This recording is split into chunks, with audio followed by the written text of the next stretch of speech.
네, 아직 몇 분 안 오셨는데 아마 중간고사 기간일 거예요.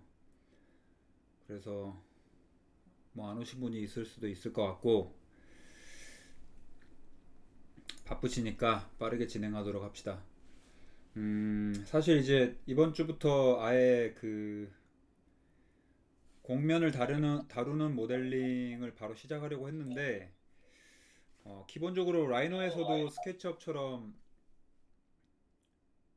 간단한 3차원 모델링을 하실 수 있으면 좋을 것 같아서 결국 이 비정형 모델링을 하신다고 하더라도 정형적인 것이랑 비정형적인 것을 섞어가면서 한 프로그램에서 모델링을 하게 되니까 스케치업에서 만들어서 따로 여기로 가지고 와서 모델링하고 뭐 이런 방식은 아니잖아요. 그래서 어, 간단하게 그냥 조그마한 집 같은 거를 모델링하면서 그 라이노에서 기본적인 리지드 모델링을 하는 방법을 빠르게 설명드리고 그 다음에 다시 넘어가는 걸로 할게요. 조금 급하더라도 기본적인 건 아시는 게 좋을 것 같아서 아예 안 다뤄보신 분도 있다고 하니까 자 그래서 뭐 라이노는 지난주에 했던 화면 그대로 켜셔도 되고 아니면 새로 여셔도 되는데 지난주에 그리드라든지 뭐 유닛 설정 이런 것들을 쭉 해놨으니까 어, 같은 파일에서 작업하시는 게 조금 더 낫지 않을까 싶어요.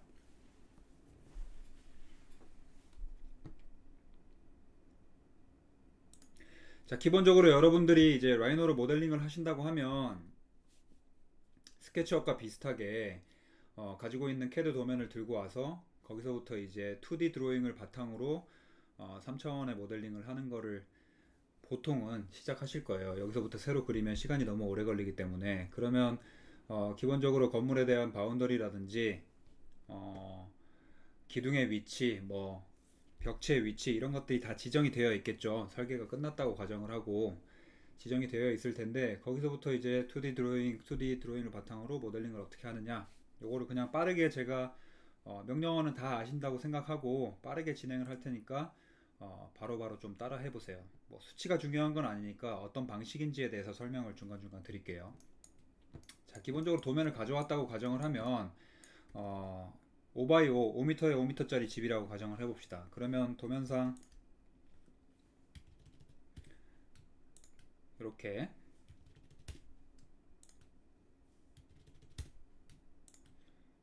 이런 바운더리로 뭔가 설계 도면이 그려져 있겠죠. 그쵸? 그 다음에 뭐 벽체가 이렇게 되어 있을 거예요. 가장 기본적으로 벽체를 쉽게 만드는 방법은요. 3주차에 있나?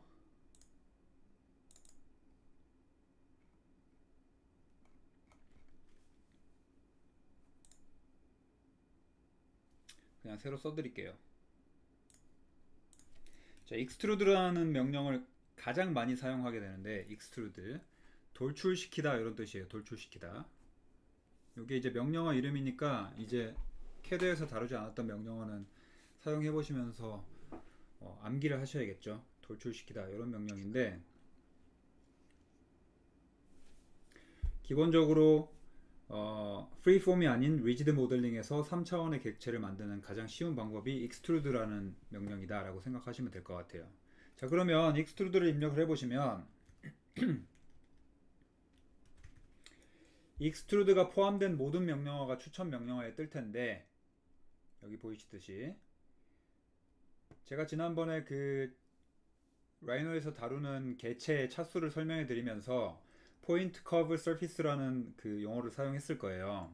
여기서 보시다시피 커브는 CRV, 포인트는 SRF로 사용하고 있어요.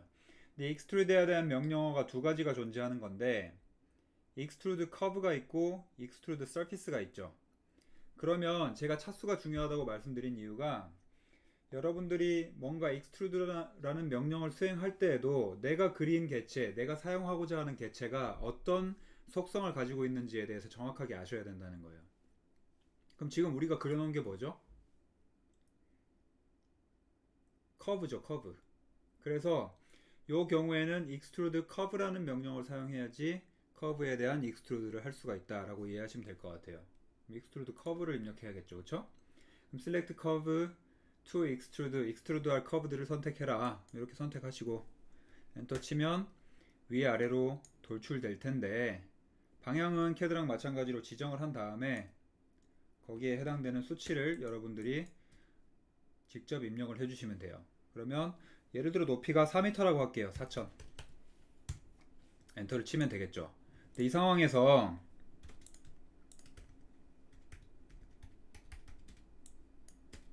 보시면 부가적인 옵션들이 쭉 있는데 CAD랑 마찬가지로 부가 옵션들이 옆에 쭉 떠 있어요.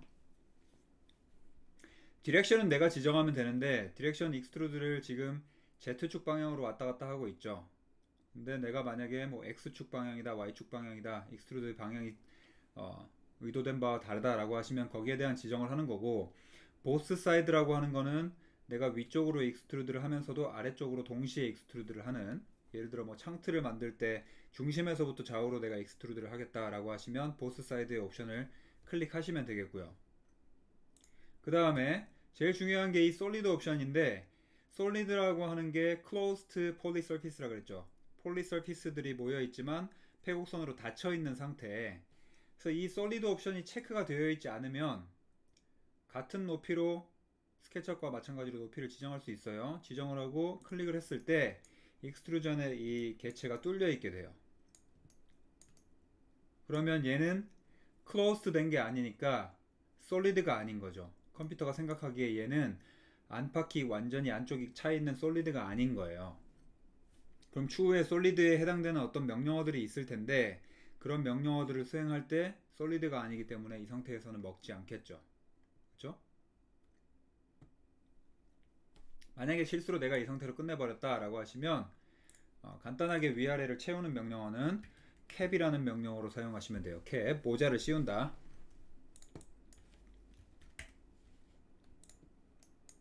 근데 이렇게 다 꽉 차버리네요. 그러면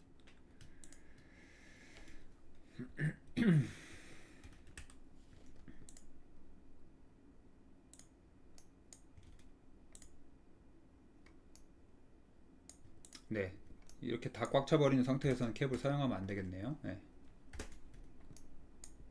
뭐 채우는 방법은 여러 가지가 있는데 캡으로는 지금 사용할 수가 없는 상태네요.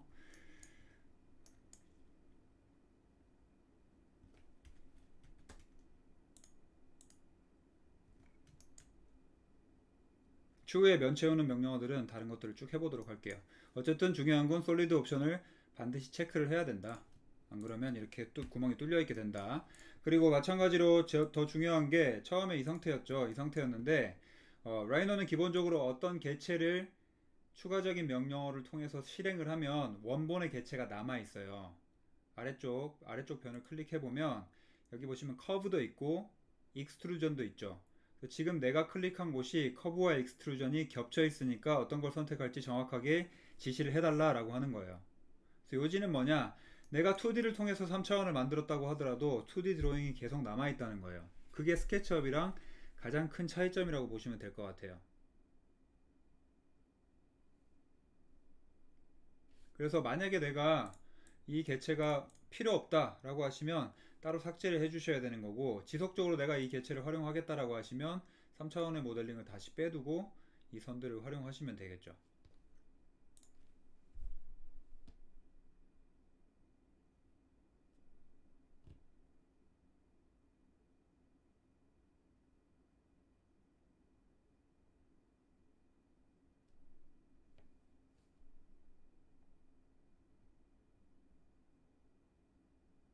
다 같이 해보고 계시죠?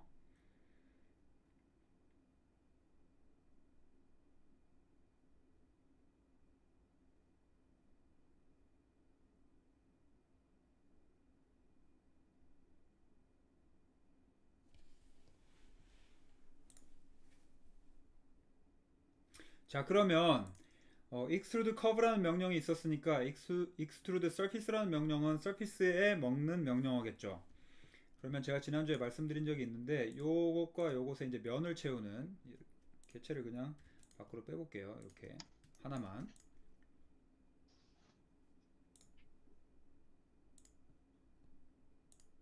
자, 면을 채우는 명령어는 면을 처음부터 그리는 명령어는 plane이라는 명령어라고 제가 말씀드렸는데 plane.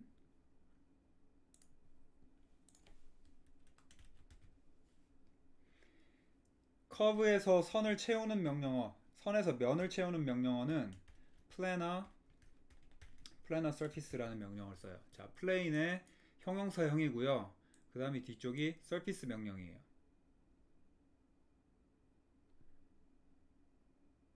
그러면 평면형의 면을 만들겠다, 이런 명령이 되겠죠. 자, 이 명령을 입력해보면 이렇게 선을 통해서 면, 그러니까 한 개의 차수가 올라가게 뭔가 지금 모델링이 된 거죠. 이런 식으로 면을 채울 수가 있겠죠. 그러면 아까 마찬가지로 내가 그린 커브랑 면이 동시에 지금 디스플레이가 되고 있어요. 커브가 필요 없다라고 하시면 선택을 해서 지워 주셔야 돼요.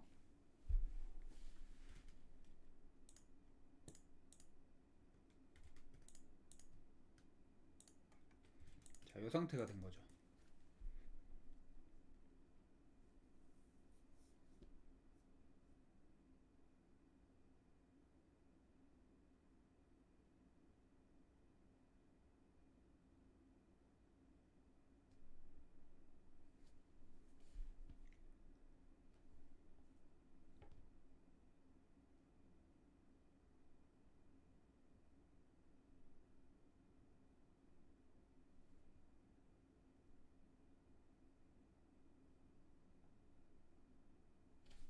자, 그러면 여기서 익스트루드를 할 때는 어떻게 할까요? 익스트루드 서피스라 그랬죠?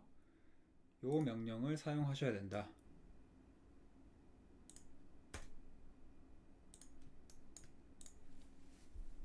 결국 렌더링 뷰로 보면 똑같은 형태를 만든 거예요. 똑같은 형태를 만든 건데 내가 사용할 개체에 대한 속성을 정확하게 이해하시고 그 속성에 맞는 명령어를 지정해서 사용해야 된다. 요게 이제 가장 중요한 요지예요. 일례로 제가 이제 들어드린 거예요.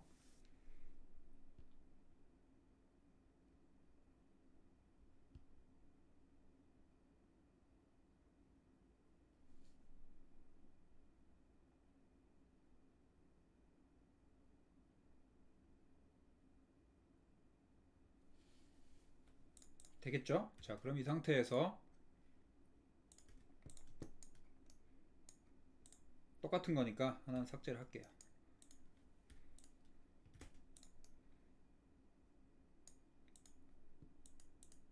바닥을 만들어야겠죠. 자, 바닥은 똑같이 익스트루드 커브, 요 바깥쪽의 바닥이 아래쪽으로, 기초라고 치면 아래쪽으로 한 500 정도, 좀 과하게 보이게 할까요? 1000으로 잘 보이게.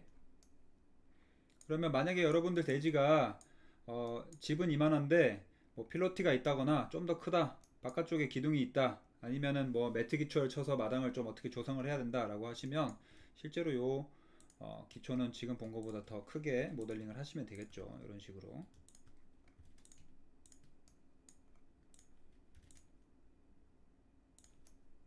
이렇게 되는 거겠죠.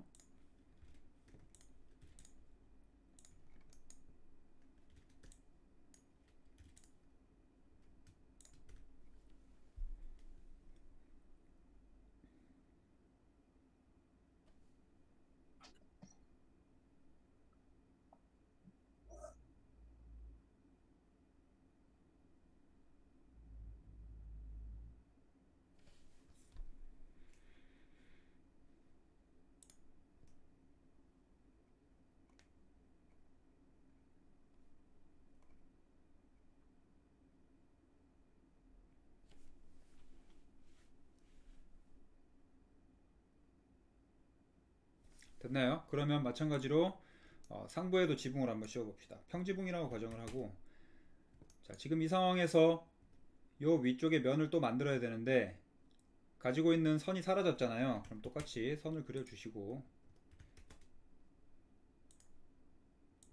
얘를 똑같이 익스트루드 커브,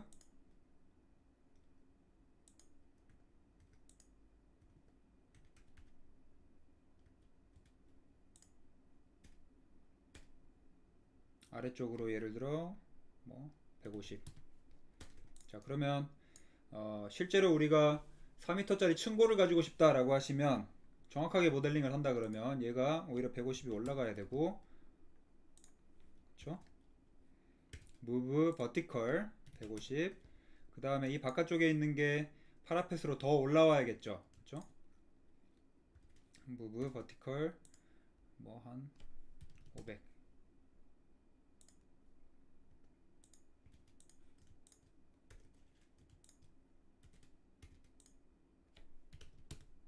이런 식이 되는 거겠죠. 실제로 안쪽에 층고가 4m라고 한다면.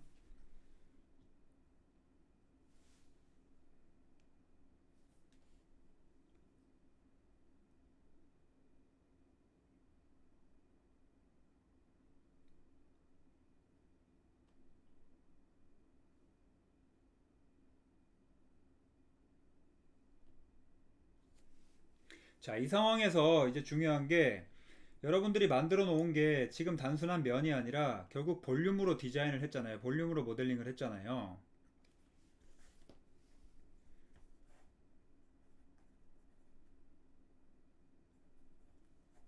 그러면 얘가 솔리드란 말이에요. 지금 선을 통해서 면을 만들어 봤고, 그 면을 통해서 3차원의 익스트루전을 만들었는데, 그 익스트루전 자체가 closed polysurface, 곧 솔리드다. 그러면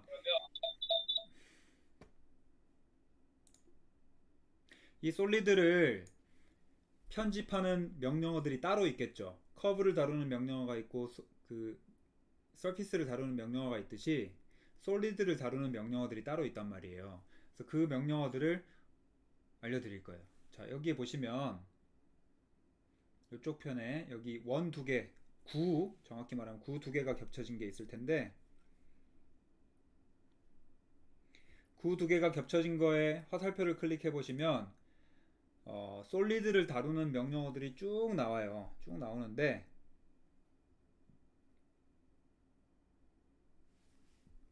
그 중에서 앞에 네 개가 불연산 명령어들이에요. 그래서 영어로 이야기하면 Boolean Union, 뒤쪽에 Boolean Difference, Boolean Intersection, Boolean Split 이렇게 있는데, 요거 네 개 중에 앞에 있는 두 개를 가장 많이 쓰는데, 요거 네 개는 다 알고 계셔야 앞으로 이제 솔리드, 여러분들이 모델링 하시는 건 전부 솔리드가 될 거예요. 선에서 면을 만들고 면에서 볼륨을 만들 테니까 그것들을 편집하는 데 있어서 가장 많이 쓰는 명령어다.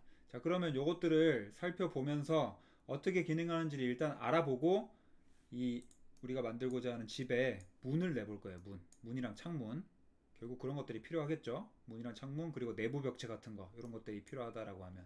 자, 그럼 이 상태에 두고 일단 요 명령어들을 살펴보기 위해서 박스 두 개를 겹쳐 볼게요.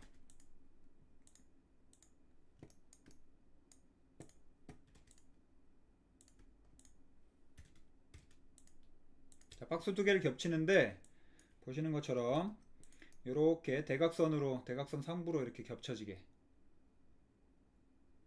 크기는 상관없어요. 비례도 상관없고.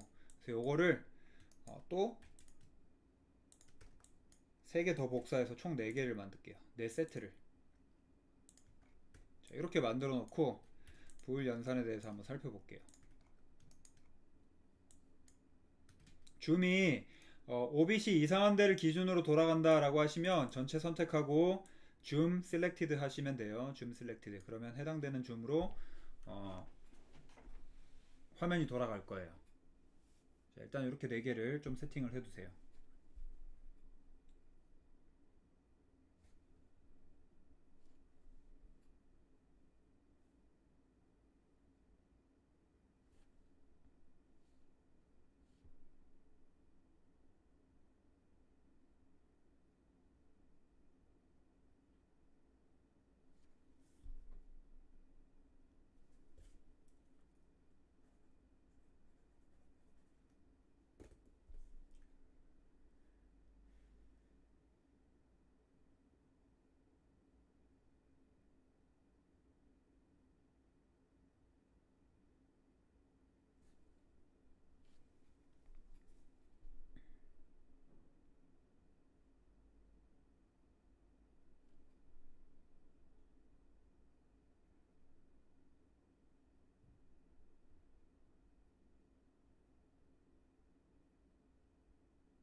됐죠? 자, 그럼 앞에서부터 한번 해볼게요. 제일 먼저 있는 게 저는 이제 단축키를 사용할 텐데 요 순서대로 할 거니까 불리언 유니언, 불리언 디퍼런스, 불리언 인터섹션, 불리언 스플릿 요 순서대로 갈 거예요. 그래서 여러분들이 BOOL까지만 치면 거기에 해당되는 명령어들이 쭉 뜰 거거든요. 그래서 그거에 맞게 하나씩 하나씩 해보시면 돼요. 이게 단어가 길기 때문에 단축키를 나중에 사용하실 수밖에 없을 거예요. 아니면은 지금은 요 아이콘들을 클릭해가지고 작업을 해보셔도 돼요. 자, 일단 불 유니언부터 해볼게요. 자, 유니온할 서피스들이나 폴리 서피스들을 선택해라. 폴리 서피스가 얘네죠. 그쵸? 클로스드 돼 있는 상태. 요 폴리 서피스들을 선택을 해볼게요. 동시에. 그리고 스페이스바 눌러볼게요. 자, 그리고 클릭하면 어떻게 되죠? 아까 각각의 개체였고 스케치업에서 이제 선들이 이렇게 정확하게 모델링 안 돼 있으면 뚫려 있으면 여기에 지나가는 선이 모델링 안 되잖아요.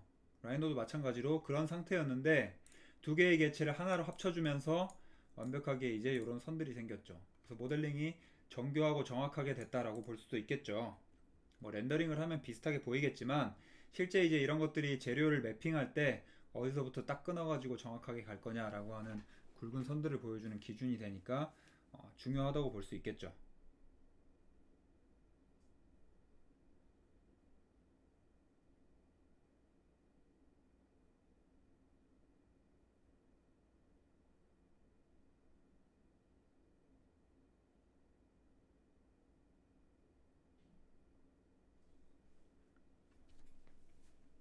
됐죠? 자, 두 번째 boolean difference 명령인데 difference는 하나에서 다른 하나를 빼내는 거예요. 그래서 하나를 선택하고 다른 하나를 선택할 건데 이 선택하는 순서가 굉장히 중요해요. 한번 해볼게요. 자, boolean difference. 자, 여기를 먼저 선택하고 엔터를 꼭 치셔야 돼요. 유니언이랑 다르게 엔터 치고 자, 그 다음 다른 개체 선택. 다시 엔터 치고 어떻게 됐죠? 원래 처음에 선택했던 개체가 남아있죠. 자, 거꾸로 하면 요걸 선택하고 엔터, 다음 거 엔터. 자, 거꾸로 빠졌죠. 요거는 차집합 명령어다.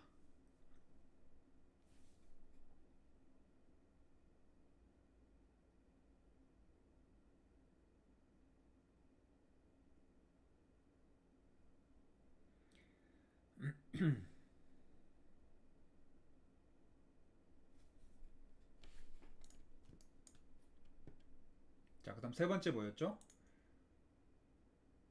인터섹션. 네, 요거 보시면 아시겠지만 이제 교집합, 같이 모여진 교집합이니까 우리 모델링으로 치면 요 사이에 있는 뭔가를 선택하는 게 되겠죠.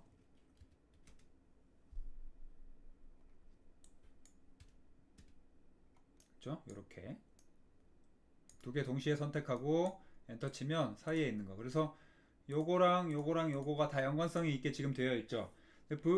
마지막으로 불 스플릿은 뭐냐면 얘네 속성들을 다 남아놓은 채로 놔둔 채로 다 이렇게 잘라서 보존시켜 놓는 거예요. 삭제하는 게 아니라. 스플릿이 가장 종합적인 명령어인데 그렇기 때문에 잘 사용하진 않아요. 내가 원하는 특정한 부분들을 딱 남기거나 합치거나 할 때 사용하기 때문에 스플릿으로 해놓으면 또 특정한 부분을 빼가지고 사용해야 되고 어떤 부분은 내가 또 다시 지워야 되고 이런 상황이 생기거든요. 근데 일단은 한번 해볼게요.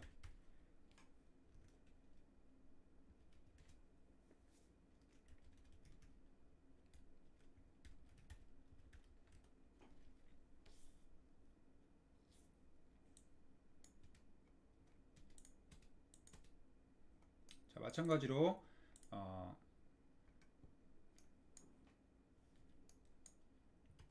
요거는 디퍼런스랑 마찬가지로 하나 선택 엔터 그 다음 선택 엔터 이런 식으로 가는 건데 차이는 뭐냐면 얘를 그냥 잠깐 지워 볼게요. 지워 보면 이렇게 조각이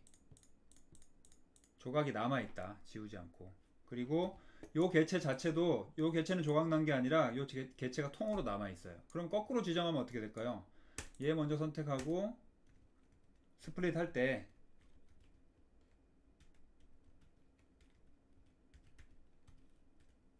요거 선택하고 요 안쪽에 있는 개체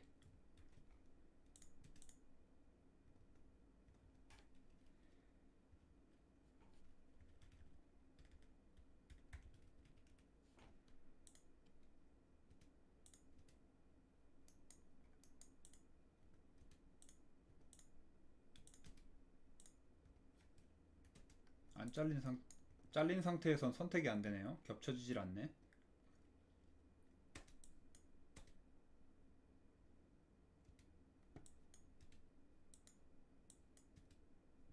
지금 제가 어떻게 했냐면 서로가 서로를 개체로 서로가 서로를 자르게. 그러니까 예를 들면 트림이라고 치면 우리가 트림을 이제 어떤 걸 선택하고 다른 거 선택했을 때 그 먼저 선택한 걸 기준으로 나중에 선택한 게 잘리잖아요. 근데 둘 다 선택하면 서로가 서로를 자르면서 서로가 서로를 남겨놓을 수 있는 상황이 되죠. 트림할 때. 그런 거랑 마찬가지로 3차원의 트림이라고 생각하시면 가장 편할 것 같아요.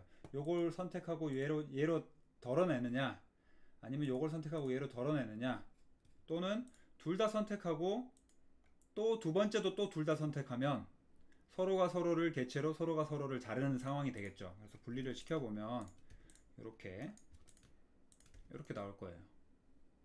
둘 다 선택하고 또 둘 다 선택하면. 그래서 요것도 마찬가지로 뭐를 먼저 선택하고 나중에 선택하는가가 트림처럼 중요할 수도 있고, 또 서로 다 잘라놓은 상태로 만들겠다라고 하시면 트림처럼 전부 선택하고 전부 선택하면 된다. 이런 차이가 있는 거예요. 그래서 이렇게 차이가 있지만 다 서로 연관성이 있는 거고, 내가 어떤 상황에서 어떻게 사용할지는 결정하시면 되겠죠. 자, 그러면 지금 이 상황에서 우리가 문을 내겠다 라고 했을 때는 어떤 명령을 사용하는 게 가장 쉬울까요? 불리언 디퍼런스를 사용하는 게 쉽겠죠. 자, 이 상황에서 그러면 문을 내는 방법은 여러 가지가 있겠지만, 자, 지금은 우리가 모델링을 정교한 도면 없이 모델링부터 시작했기 때문에 디퍼런스가 유리하다라고 하는 거고, 만약에 두 가지로 제가 다 보여드릴게요.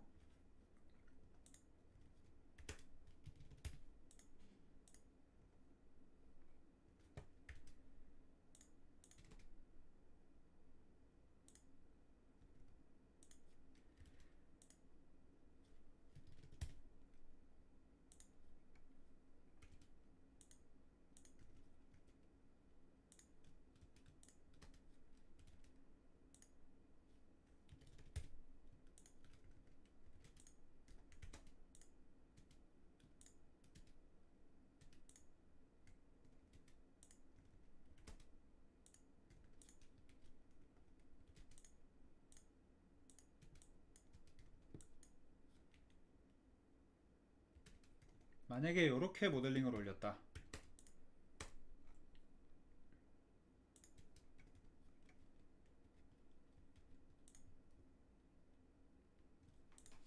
이런 경우에는 상황이 다르겠죠. 자, 지금 이 상황에서는 문을 빼내야 되는 상황이고, 여러분들이 모델링하는 방식에 따라 이 상황에서는 상부 인방을 채워야 되는 상황이죠. 두 개를 만드는 모델링 방식이 다를 거예요.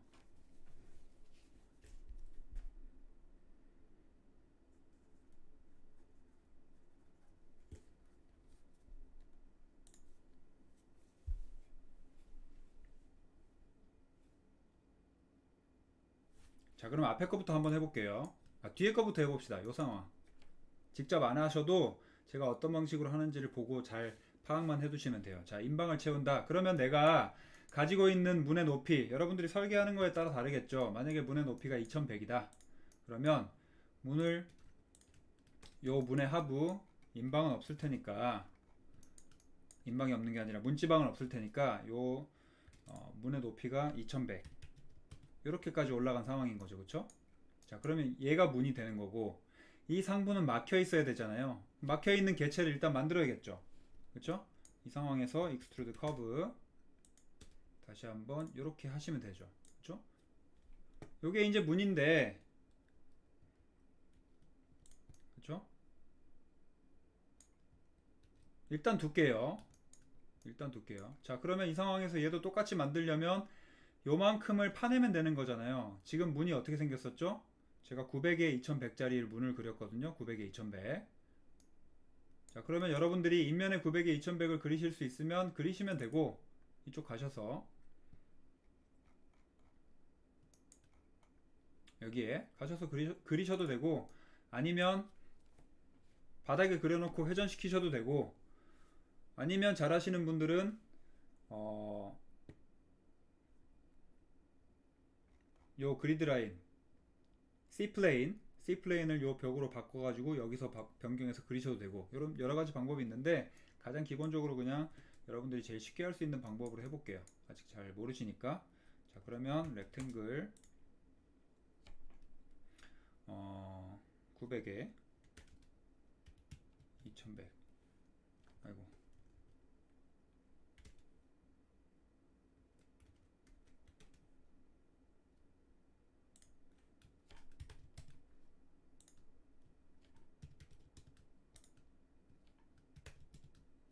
요 문이죠. 요 문을 로테이트 3D. 자, 요걸 로테이트 할 거고요. 축을 얘로 이렇게 세우시면 되겠죠. 자, 위치는 벽지의 두께 300에 100을 더 들여놨으니까 400만큼 가야겠죠. 자, 이 상황에서 문을 더 뚫을 거예요.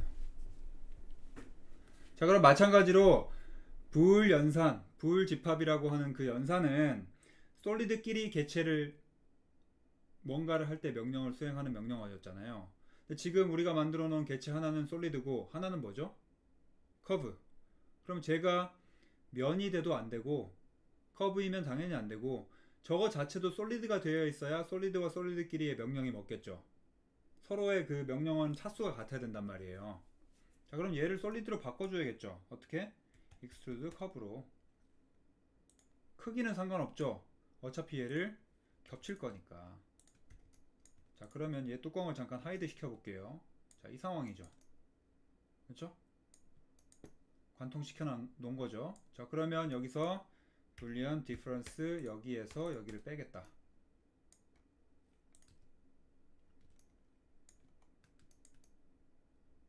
결국 렌더링 뷰로 보면 같은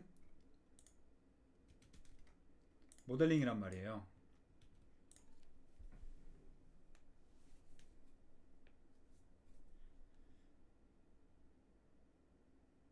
근데 차이점은 뭐냐? 지금 얘는 지저분하게 선이 하나 더 갔죠, 이렇게.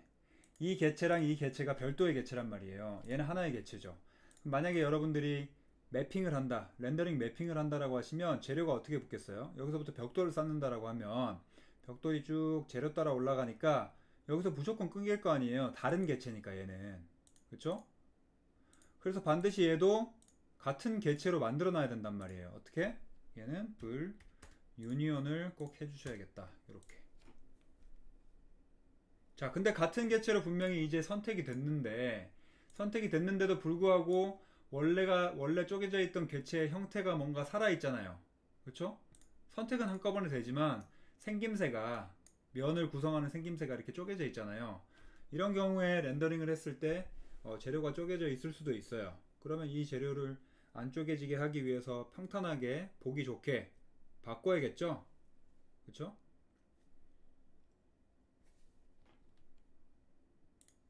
바꾸는 명령어가 merge face라는 명령어인데 이 명령어가 있고 merge all faces 이 명령어가 있어요. 아래쪽으로 해볼게요. 자, 그냥 라이노는 명령어가 문장으로 되어 있다고 제가 말씀드렸잖아요. 단순한 단어의 명령어가 있고 조금 더 복합적으로 가면 명령어가 문장으로 되어 있어요. 그래서 문장을 주어가 생략된 문장이다라고 보시면 되는데 all faces라고 하는 거는 모든 면들이죠. 그렇죠? 그리고 merge라고 하는 거는 동사예요. 그럼 어떻게 해석을 하시면 되냐? 모든 면을 병합시켜라 라는 명령어가 있는 거예요. 그러니까 명령어를 그냥 외국 애들이 이 명령어를 봤을 때는 모든 면을 병합하세요 라고 그냥 한글로 치는 거예요.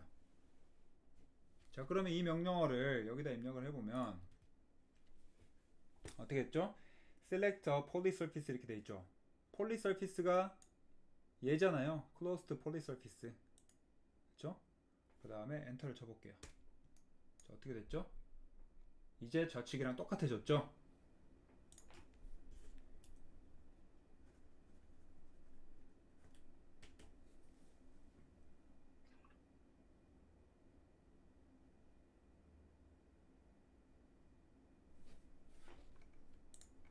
자, 연습 삼아 아래쪽 두 개 대지도 한번 합쳐볼게요. 자, 불 유니언 얘랑 얘 합치고 한꺼번에 지정은 되지만 쪼개져 있는 선이 보인다라고 하면 merge all faces 엔터 이렇게 치시면 되겠죠.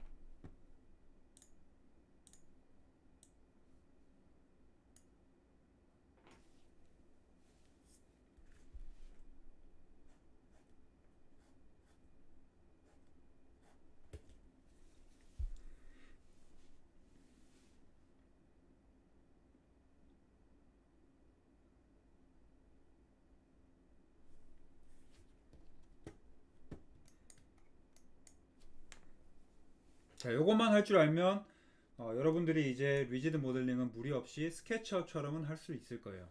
지금 제가 한 방식대로 창문의 위치도 도면에 표기가 되어 있다라고 하면 창문을 아래쪽에서부터 쌓아가지고 아래쪽 벽, 위쪽 벽을 만들 건지, 아니면 창문의 위치를 정확하게 내가 3차원 덩어리로 모델링을 해가지고 요 덩어리로 이렇게 끼워 넣어가지고 만들 건지, 빼버릴 건지.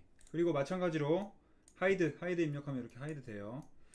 안쪽 벽체도 내가 벽체를 따라 쭉 모델링된 그 드로잉된 선들이 있을 거 아니에요. 그 선들을 바탕으로 다시 익스트루전을 시켜가지고 이렇게 벽체를 올린다라고 하면, 내부 벽체와 외부 벽체가 둘 다 골조다라고 하면 다시 유니온을 시켜주시면 되고, 내부 벽체는 골조벽이고 내부는 조적벽이다라고 하시면 두 개를 분리시켜 놔야겠죠. 다른 재료가 들어갈 테니까. 그런 것들을 바탕으로 여러분들이 모델링을 쭉 완성시켜 나가시면 돼요.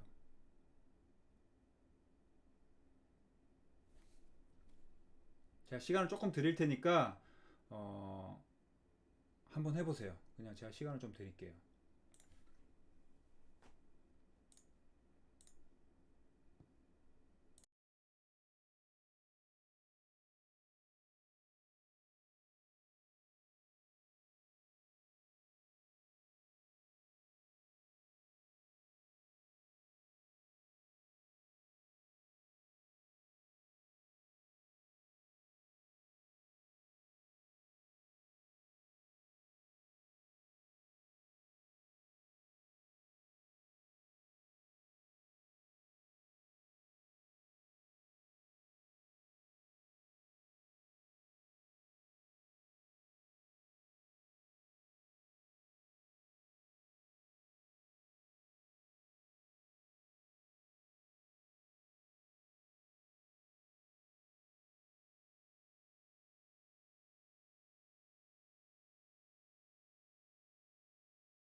불 연산은 여러 가지로 활용을 하실 수가 있는 게, 예를 들어 여기에 여러분들이 박공 지붕을 만들고 싶다라고 하면,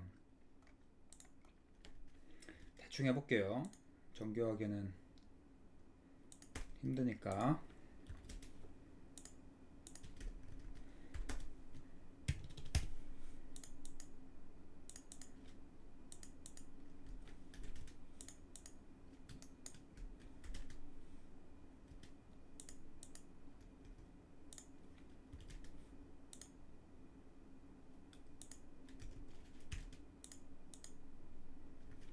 이렇게 되겠죠? 그러면 개체끼리 조인을 시켜주시고, 얘도 마찬가지로 익스트루드를 하면 되잖아요. 그죠? 뒤쪽 방향으로.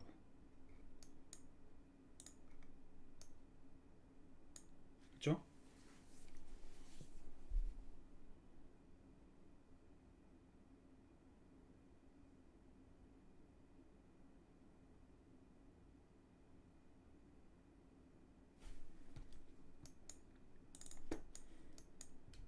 점화는 조금 더 삐져나가 있을 테니까 이런 것들.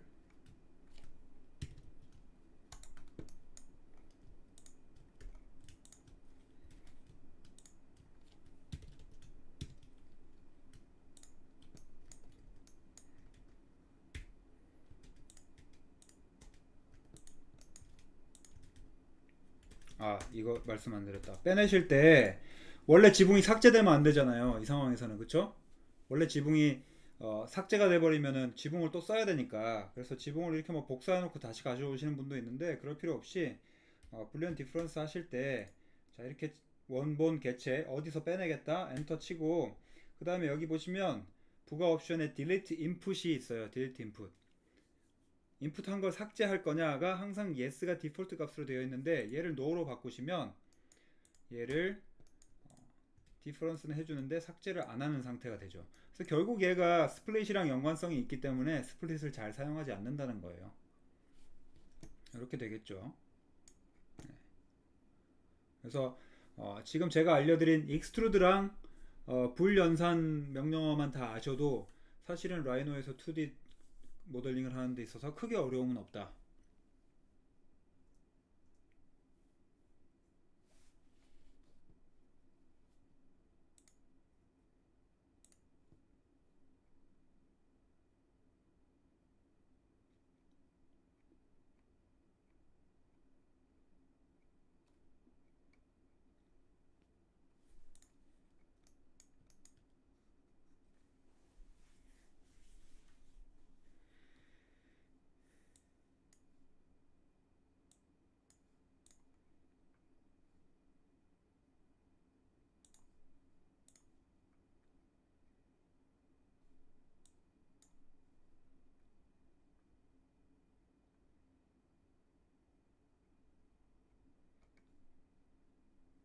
자, 그래서 제가 강의 자료는 쭉 올려드릴 건데 강의 자료에 보시면 이런 방 만드는 거를 원래 차근차근 이렇게 하고 넘어가요. 근데 이런 것들 사실은 지금 해놨던 박스 명령이라든지 익스트루드 명령이라든지 불연산 명령으로 전부 다 만들 수 있는 것들이에요. 그러니까 여러분들이 시간을 많이 쓰시고 손만 좀 익으면 다 할 수 있는 내용들이에요. 그래서 쭉 살펴보시면 되고 창틀도 마찬가지로 어떤 식으로 창틀을 만드는 거냐라고 하는 것들 쭉 제가 같이 해보는 시간이 있는데 요거는 좀 우리는 시간이 촉박하니까 넘어갈게요. 그리고 계단 만드는 법도 스케치업이랑 똑같다고 보시면 돼요. 여러 가지 계단 만드는 방법이 있지만 예를 들면 내가 인면을 가지고 있다라고 하시면 인면의 선들을 가지고 와서 얘를 그대로 익스트루드를 해버리면 되고, 인면이 아니라 나는 평면을 바탕으로 모델링을 하고 있다. 보통 그렇게 하시죠. 그러면 스케치업도 이런 방식으로 하시잖아요. 계단 두 단의 크기, 두 단의 크기를 쭉쭉쭉쭉쭉 쌓아가지고 결국은 모델링을 하게 되는데, 중요한 건 이거죠. 계단 두 단을 옆으로 이렇게 쭉 쌓아가지고 모델링을 하면 이거는 속도가 따라갈 수 있는 분들은 해보시고 안 되는 분들은 그냥 보기만 하세요. 자, 계단의 단수를 예를 들어 한 단위 1000에 요거 보통 이제 디딤판 뭐 260이라고 합시다. 자, 실제 여러분들이 설계를 하실 때 요 계단을 한 칸으로 하고 설계를 했어요. 그러면 도면상으로는 이렇게 표현이 되어 있겠죠. 실제로는 이렇게 네모가 아니라 선으로 쭉쭉쭉쭉 표현이 되어 있겠죠. 자, 이 상황에 여러분들이 도면을 들고 오셨다라고 하면 실제로 이제 모델링 하실 때는 한 칸이 아니라 두 칸을 기준으로 렉탱글 명령을 이용해서 이렇게 사각형을 그렸다라고 하시면 얘가 자, 익스트루드 커브 계단의 높이를 계산을 하셔야 되는데, 사실은 2층까지 간다라고 하면 여기로 가져가 볼게요. 자, 이 상황에서 그쵸?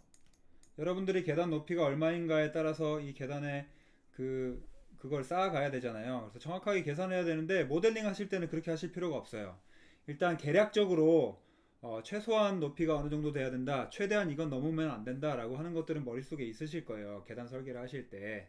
그러면 예를 들어 이 계단 한 단의 높이를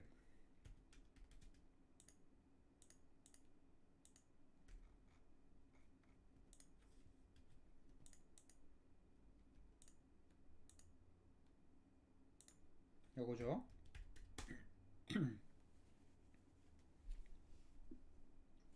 내가 뭐 165로 일반적인 높이로 설계를 했다고 가정을 합시다. 자, 이 상태에서 실제 계단이 이제 여기를 중심으로 이렇게 쌓여가잖아요. 그쵸? 이렇게 카피를 3차원으로 하는 거죠. 그쵸?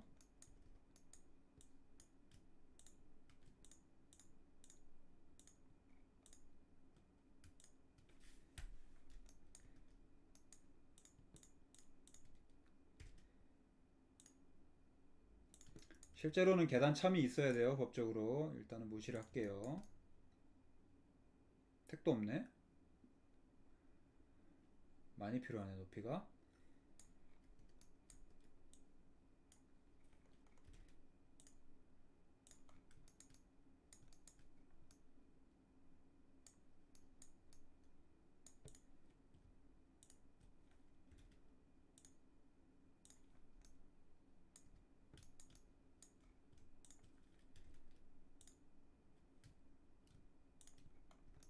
뭐 이렇게 대충 했다고 가정을 해봅시다.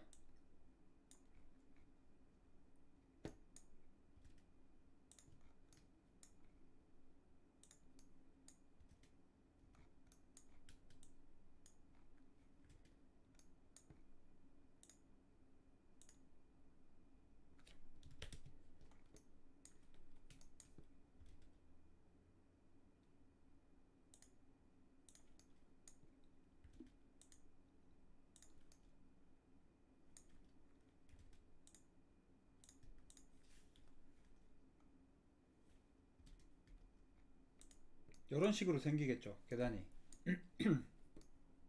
그쵸? 필요 없는 부분 일단 삭제를 하고,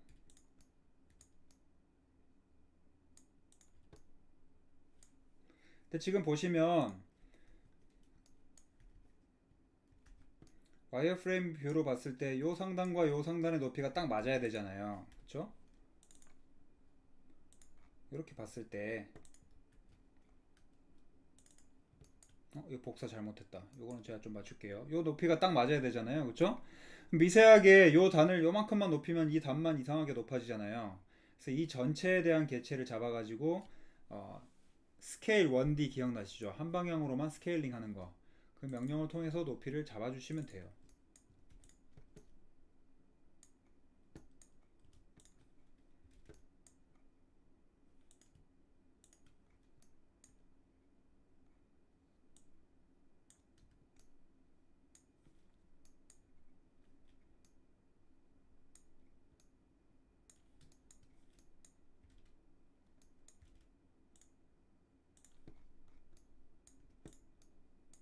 자, 그거 하기 전에 항상 스케치업도 여러분들이 이제 이렇게 모델링을 끝내시는데 실제 철골 계단에서는 이렇게 생긴 계단을 만들기도 하죠. 이제 이쪽이 다 구멍이 뚫려 있는 투시형 계단, 좀 멋있게 보이게 하기 위해서. 철근 콘크리트 계단은 하부를 이렇게 디자인하지 않죠. 이렇게 거푸집을 짜는 게 더 번거롭기 때문에 하부는 이렇게 빗면으로 쳐져 있었을 거예요. 그렇죠? 그래서 사실은 모델링을 이제 불리한 명령을 하기에 앞서서 그런 것들을 정교하게 해주셔야 되는데, 예를 들면 이 사각형 모서리가 이렇게 차 있는 거죠, 단면이. 그렇죠? 그러면 얘도 마찬가지로 익스트루전을 만들어서 요게 이렇게 꽉 차 있어야 되는 거예요. 그래서 제가 그걸 안 했지만 여러분들이 복사하기 전에, 요거를 하기 전에 사실은 요거랑 요거가 한 번에 합쳐진 모델링을 해가지고 쭉 위쪽으로 복사를 했어야 되는 상황이었던 거죠. 그쵸?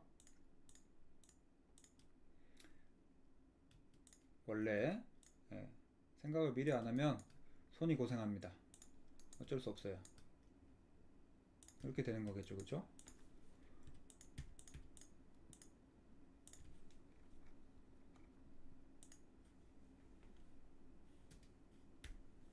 마찬가지로 여기도 그런 부분이 필요하겠죠.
에이씨, 나중에 할게요.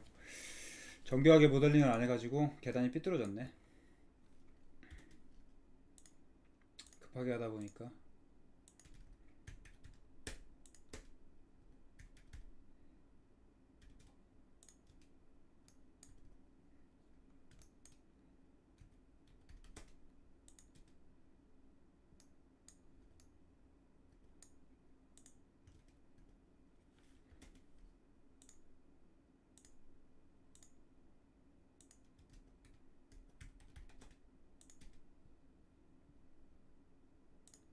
마찬가지로 그런 부분들이 있어야겠죠, 그쵸?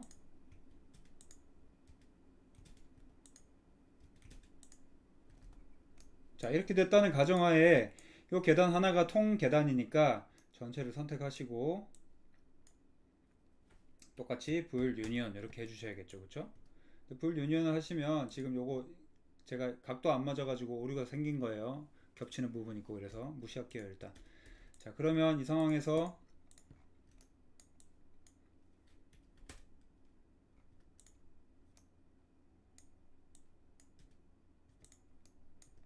면을 깔끔하게 또 정리를 해줘야겠죠. merge all faces. 아이 참.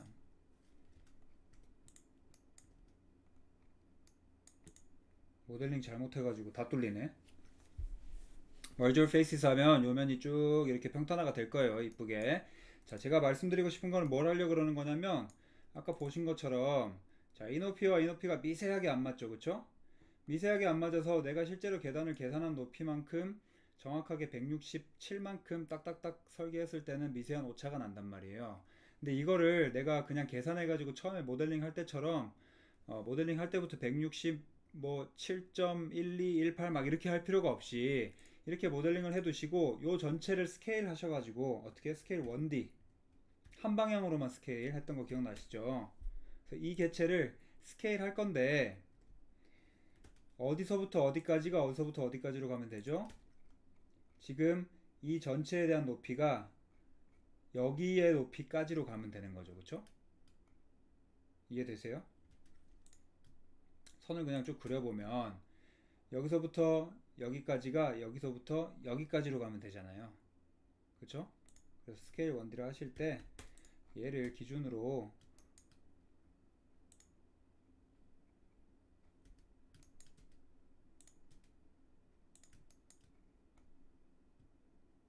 여기까지가 이렇게 올라가면 되는 거죠, 그쵸?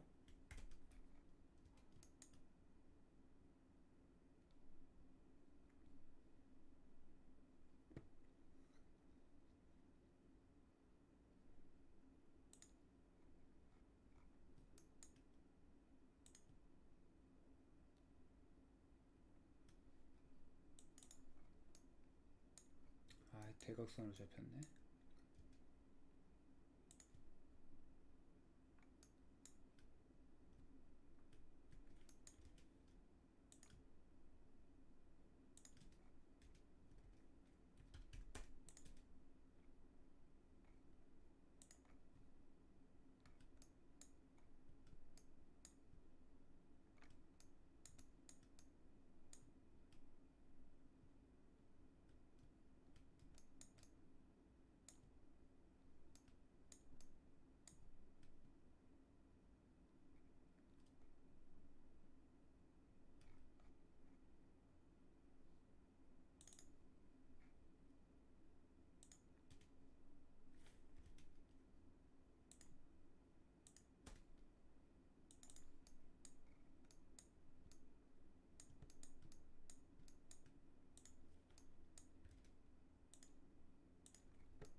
그래서 보면은 요 높이가 교차점 기준으로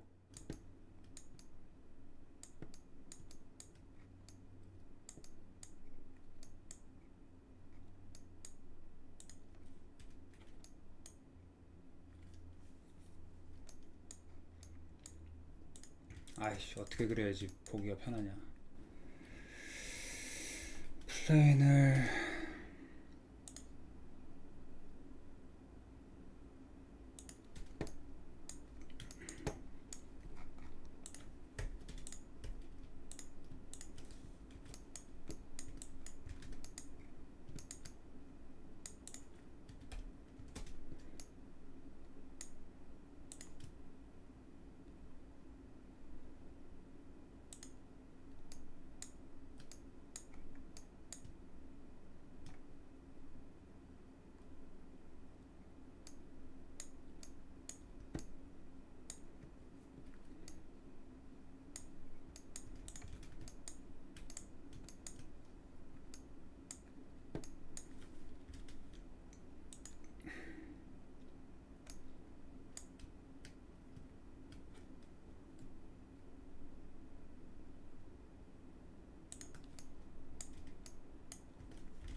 요거 하려고 삽질을 너무 많이 했네. 이 계단이 지금 삐딱하게 그려져 가지고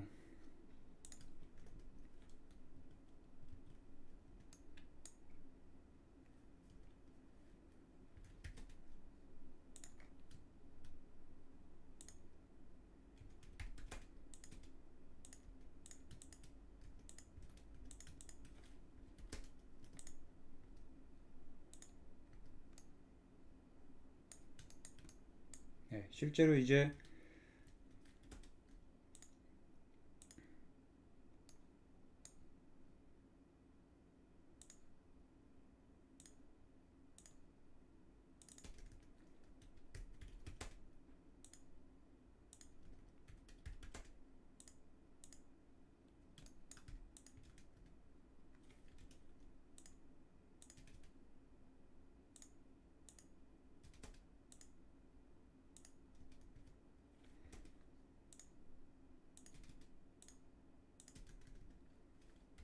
이 부분이 없다고 가정을 하면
다 삐뚤어졌네. 벽이 뒤틀려 가지고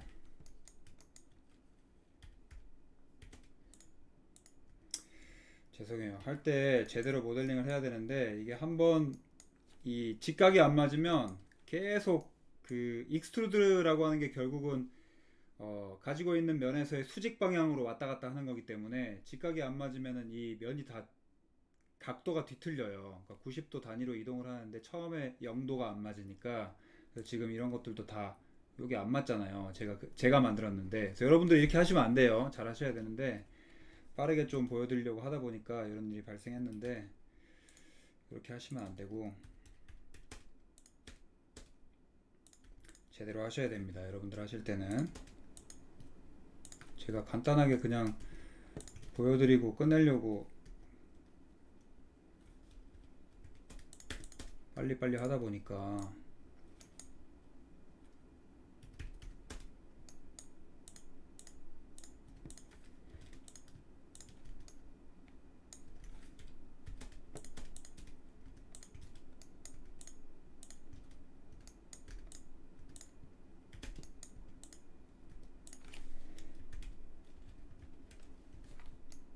네, 실제로 뭐 이렇게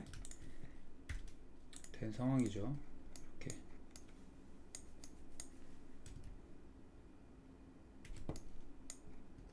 네, 이렇게 틈이 보이는 게 제가 모델링을 잘못해서 그래요. 네.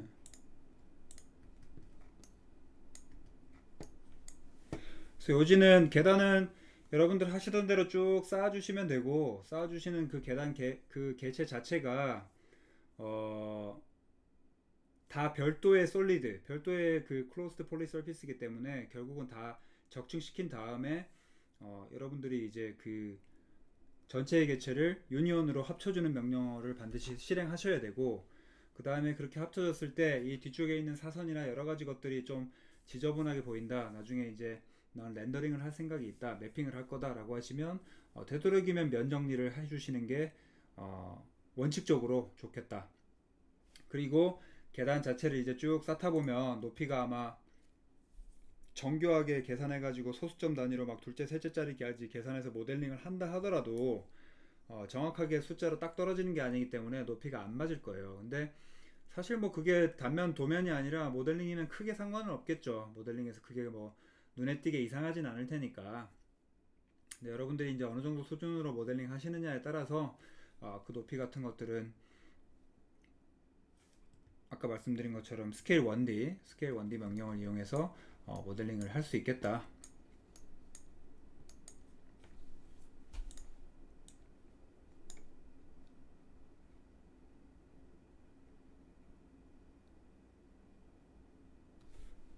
되겠죠? 자, 이 상황에서 여러분들한테 이제 도움이 되는 기능 몇 가지를 알려드릴게요. 시각 자료를 가공을 많이 하시잖아요. 여러분들 이제 패널 같은 거 구성할 때 내부 뭐 동선에 대한 표현이라든지 아니면 뭐 공간 구성, 공간이 어떻게 되어 있는지 프로그램 다이어그램 이런 것들 작성 많이 하실 텐데 그런 것들을 작성하기에는 이제 스케치업보다 확실히 라이노가 유리한 점이 많아요. 그래픽적으로 일러스트랑 비슷한 면이 또 많아서 특히나 뭐 섹션을 뽑아낸다든지 단면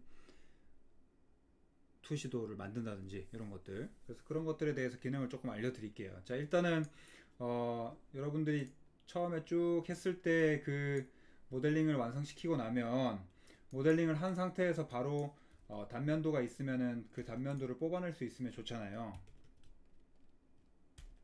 그래서 그 단면도를 뽑아내는 방법에 대해서 바로 한번 해볼게요. 자, 이 상황에서 내 건물 두 동이 있다. 그러면 실제로 이제 단면 도면은 캐드에서 정교하게 더 그려 나가셔야겠지만 내가 모델링 위주로 먼저 설계를 하고 그 설계에 맞는 단면 도면을 캐드에서 거꾸로 작업을 왔다 갔다 할 수도 있는 상황이잖아요. 그래서 그런 상황에서 단면도를 어떻게 뽑아내느냐, 단면도는 섹션이라는 명령어로 바로 수행을 할 수 있는데, 섹션, 단면도 섹션을 수행하시면 단면도를 만들, 섹션을 만들 오브젝트들을 선택해라 이렇게 나와 있어요. 그리고 뒤쪽에 보시면 부가 옵션들이 assign layer by current layer 이렇게 돼 있죠. 그래서 내가 단면도를 뽑아낼 그 선을 어떤 레이어에다가 뽑아낼 거냐라고 물어보는 거예요. 그래서 만약에 여러분들이 레이어 작업을 다 하셨다, 특정한 단면도에 대한 레이어를 설정했다라고 하시면 그 설정 레이어를 지정을 해주셔도 되고, 아니면 현재 레이어 자체를 그 설정 레이어로 지정하신 다음에 커런트 레이어로 가셔도 되겠죠. 그러니까 캐드로 치면은 이제 바이 레이어 같은 개념인 거예요. 커런트 레이어가. 그다음 조인 커브스는 이제 섹션을 잘라낸 그 섹션 선들을 조인 시킬 거냐라고 물어보는 건데, 도면이라는 게 이제 아시다시피 선들이 여러 개가 직교하고 만나고 있고 그러면 뭐를 어떻게 조인할지를 여러분들이 다 사실은 실제로 이제 선택을 해주셔야 되잖아요. 그래서 바이 섹션 플레인에 따라서 조인을 한다고 하더라도 여러분들이 원하시는 대로 선이 조인이 안 돼 있을 가능성이 높아요. 그래서 이런 것들은 선택적으로 선택하시면 되고, 요거는 좀 중요하겠죠. 그룹 오브젝트 바이 섹션 플레인이라고 하는 거는 섹션이 나온 애들을 하나의 그룹으로 묶어 놓을 거냐, 그룹이라는 명령어를 통해서 조인이 아니라 한 주머니에 담아 둘 거냐, 요거는 항상 yes가 되어 있는 게 좋습니다. 여러분들이 섹션 명령을 수행하고 ESC만 눌러도 그 섹션 선들이 그냥 다 흩어져요. 그러니까 그냥 흩뿌려져 있어요. 그래서 그것들을 한꺼번에 선택하기가 좀 어렵기 때문에 그룹핑이 되어 있으면 선 하나를 클릭하면 단체로 같이 선택이 되겠죠. 그래서 이 상황에서 그냥 한번 오브젝트를 선택해 볼게요. 자, 이렇게 선택하면 섹션이 되는 선을 그릴 거 아니에요. 우리 캐드에서도 선을 그려가지고 어디서부터 어디까지, A에서 A까지의 그 섹션 선을 그리잖아요. 마찬가지로 거기에 대한 선을 그려달라는 거예요. 그냥 그래서 여기서부터 여기까지로 직교하게 한번 그려볼게요. 자, 그러면 보시다시피 섹션이 그냥 바로 그려졌죠. 요게 지금 하나의 그룹이 되어 있는 거예요. 그럼 얘를 move 명령을 이용해서 빼낼 수 있겠죠. 바깥쪽으로. 이렇게. 네, 이제 여러분들이 사실 이제 캐드에 가셔서 이런 거 보시면 이제 제가 모델링 잘못한 거 바로 티나죠. 예, 잘못한 거 바로 티나요. 이렇게 하시면 안 돼요. 이런 것들 선들을 그룹이 되어 있으니까 편집이 안 돼요. 당연히 언그룹 해주셔야겠죠. 언그룹 또는 컨트롤 시프트 G 하면은 결국은 모델링을 토대로 도면을 만들었기 때문에 모델링 개체 단위로 조인이 되어 있어요. 보시다시피 그렇죠? 실제 여러분들이 이제 도면 그릴 때는 익스플로드 전부 하시면 이런 거 다 트림 되어 있잖아요. 그렇죠?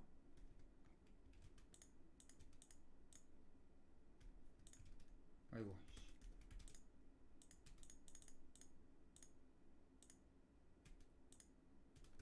이렇게 되어 있죠, 그렇죠?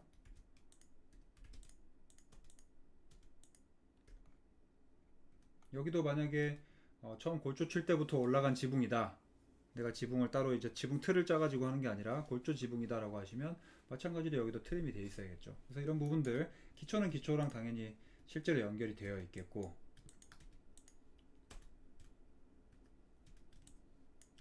지금 선이 이렇게 네모도 요 선이 있고 요 선도 요 선이 있어서 선이 두 개가 중복되어 있는 거예요. 그래서 자르려면 둘 다 잘라야 되는 상황인 거예요, 지금.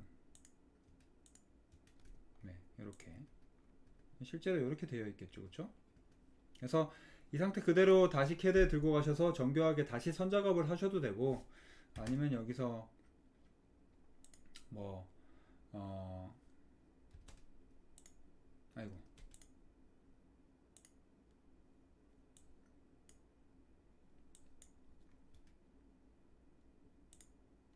뭐 해치 작업 같은 거를 따로 이렇게 해주셔도 되고.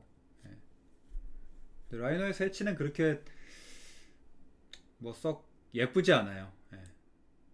예쁘지 않아서 그냥 해치 같은 거는 개인적으로는 캐드나 아니면은 뭐 좀 색깔을 넣고 싶다 하면 포토샵이나 일러스트레이터에 가서 하시는 게 더 나은 것 같아요, 개인적으로는.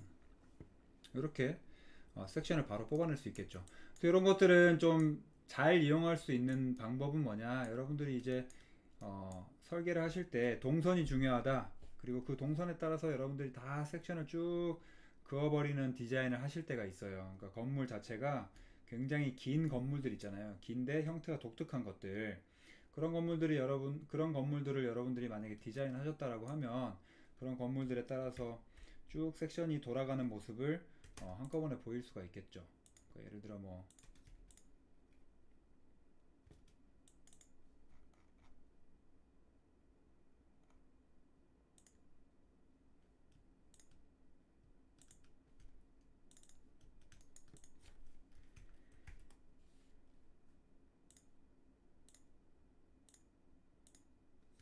디자인을 이렇게 했다라고 하시면 실제로 이제 이 안에 슬라브들이 쭉 걸려 있을 거 아니에요, 그렇죠?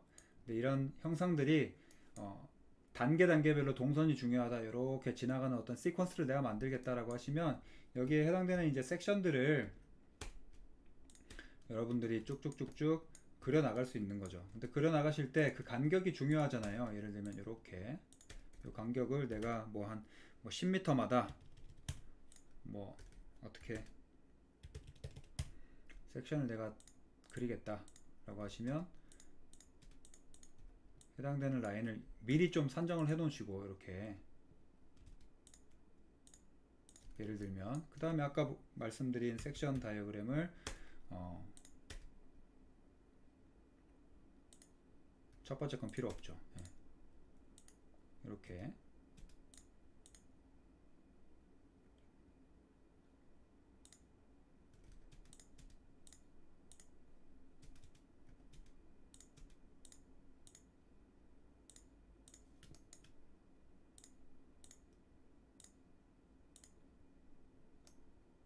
없죠, 이제. 예. 이렇게 만들어 나갈 수 있겠죠. 그래서 요 개체 말고 섹션들을 이제 여러분들이 쭉 뽑아내시면 실제 이제 이게 3차원적으로 쭉 펼쳐진 게 아니라 한 면에 있어야겠죠. 한 면에. 그쵸? 이거를 이제 도면상 여러분들이 정리를 하시는 거죠. 평면상에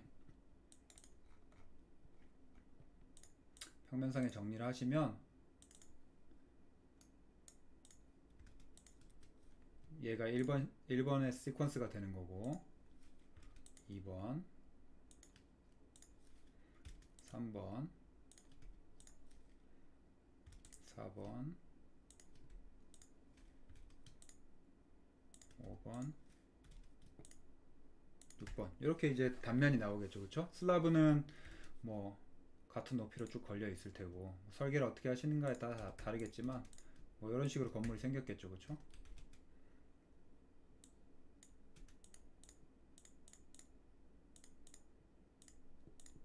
뭐 슬라브도 위아래로 막 왔다 갔다 할 수 있는 설계가 가능도 하겠죠. 그쵸? 이런 것들을 활용하실 때 모델링을 좀 디테일하게 해놓고, 그 도면을 먼저 디테일하게 그리고 거기에 대해서 모델링을 디테일하게 해놓고 해당되는 섹션들을 뽑아내서 쭉 나열을 하면은 굉장히 멋있는 다이어그램도 만들 수가 있겠죠. 그렇죠? 그런 식으로 활용을 하는 게 섹션 명령이다 라고 알고 계시면 될 것 같아요. 아시겠죠? 자, 그 다음에 어, 단면 투시도, 좀 멋있는 다이어그램 만들 때 단면 투시도를 여러분들이 작성을 하시면 좋은데, 실제로 여러분들이 만들어 놓은 것 자체가 지금 꽉 막혀 있는 모형일지라도 거기에 대한 단면을 그리면서 그거를 투시 형태로 볼 수가 있어요. 그 명령이 이제 클리핑 플레인이라고 하는 건데, 클리핑 플레인, 일단 섹션이 있었고요. 클리핑 플레인. 자, 플레인은 평면이라고 말씀드렸고, 클리핑은 클립을 딱 따는 거예요. 동영상처럼 클립을 따는 거. 그래서 플레인은 플레인 단위로 클리핑을 한다, 이렇게 생각하시면 될 것 같아요. 자, 그러면 요 건물을 대상으로 클리핑 플레인을 한번 해보면,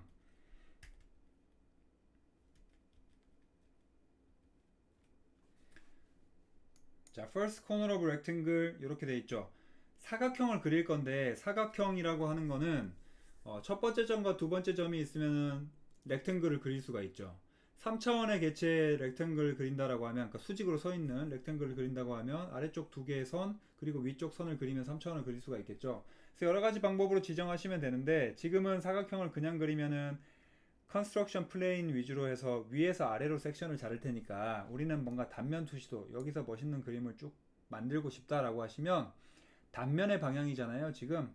그러면 트림 포인트나 버티컬 옵션으로 가셔야겠죠. 지금 클리핑, 지금 컨스트럭션 플레인을 기준으로 버티컬 방향이니까, 건물이 서 있는 방향이, 그 버티컬이라고 하는 게 세 점을 기준으로 찍을 수도 있잖아요. 하나, 둘, 셋 이렇게 찍으면, 그렇죠?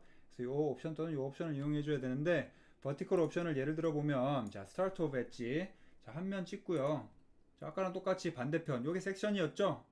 근데 요거는 클리핑 플레인이니까 플레인이에요, 플레인. 하나의 면을 위쪽으로 다시 하나 더 찍어주는 거예요. 이렇게. 자, 그럼 이런 가상의 선이 생기는데, 이 가상의 선은 여러분들이 얼마든지 이렇게 왔다 갔다 하실 수 있어요. 스케치업이랑 똑같죠. 요거는 스케치업의 섹션 기능이랑 똑같은데, 여기에 따라서 인피니트하게 위아래도 다 잘려 있는 상태인 거예요. 이렇게. 그렇죠? 이런 식으로.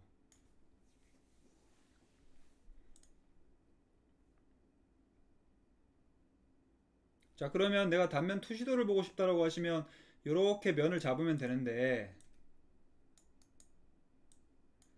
이렇게 잡아 있는 게 정확하게 2점 투시도로 멋있게 내가 뷰를 잡기가 뭔가 좀 번거롭잖아요. 그쵸? 그래서 이런 경우에는 여러분들이 지금 가지고 계신 뷰에 지금 보고 있는 게 요 뷰죠. 프론트 뷰죠. 그쵸? 프론트 뷰는 근데 패러렐 뷰로 되어 있어요. 지금 도면같이. 그쵸? 도면같이 이렇게 표현이 되어 있는 상태인데, 프론트가 아니라 백뷰네요. 프론트 맞나? 아이고.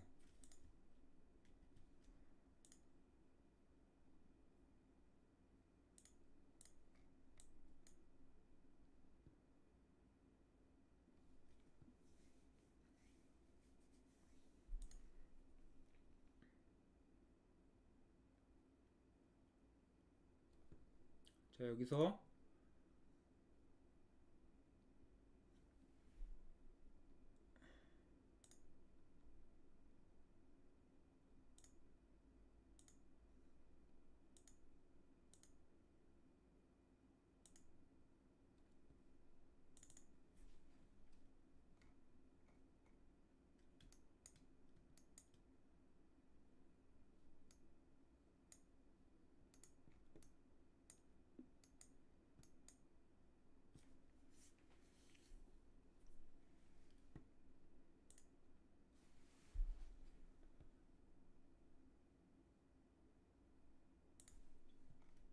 아이고.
왜 방향이 거꾸로 돼 있지?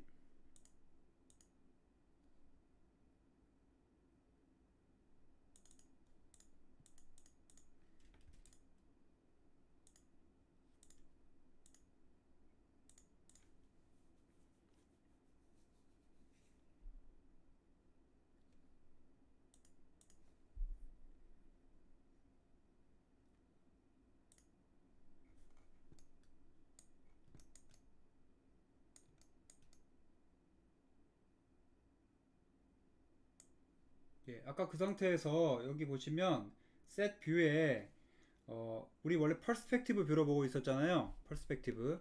투시도 뷰를 하실 때는 2점 투시도로 해주셔야 돼요. 어떤 기준이냐면, 그러니까 수직, 벽체는 계속 수직으로 올라가고, 그 수평인 선들만 이제 이렇게 딱딱딱 차이가 나는. 그러니까 벽체가 기울어져 있지 않고, 벽체는 수직으로 쭉쭉 올라가는 게 이제 2점 투시도잖아요. 소실점이 여기랑 이쪽에 있는. 3점이면은 아래쪽에도 있으니까 벽이 이제 기울어지는 조감도 같은 걸 말하는 거고, 지금 2점 투시도로 해주시면 우리가 일반적으로 이렇게 왜곡된 화면들, 우리 막 인테리어 사진이라든지 이렇게 보면 이렇게 보이잖아요. 이렇게 하는 이유가 벽체가 실제로 기울어져 있지 않다는 것을 보여주기 위해서 하는 거예요. 실제 벽체가 기울어진 건물들도 있기 때문에. 그래서 2점 투시도로 여러분들이 이제 원하는 모양을 이렇게 잡아 가시면 되는데, 예를 들어 이런 뷰를 내가 뭔가 좀 멋있게 활용을 하고 싶다. 요 뷰. 나머지 것들은 좀 하이드를 시켜 놓을게요.